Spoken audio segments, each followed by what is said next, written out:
Today we're looking at ideal heat-only boiler, and we're resolving an L2 issue. Now, the customer reported that it looks like it's firing up, the fan runs, but it doesn't really ignite fully.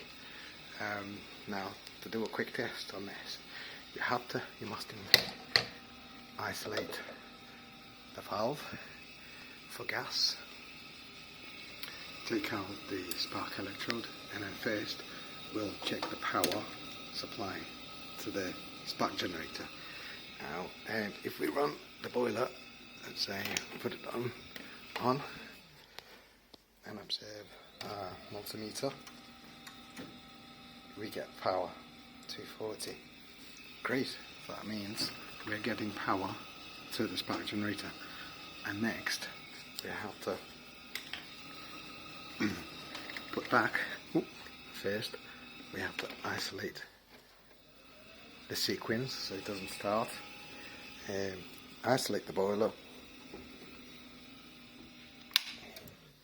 take out the leads from the multimeter, put the plug back on, put back the power for the boiler, and now we should get a spark. We know gas will not come through because it's isolated,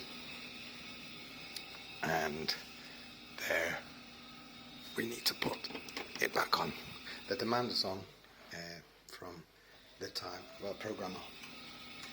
As you can see, it should have gone through, the sequence should have gone through, and there's no spark, therefore the spark generator is faulty.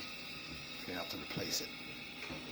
And to do this, you must be gas safe registered. To work with gas and interfere with it is not something that you should do if you're not gas safe registered. Thanks for watching. Bye bye.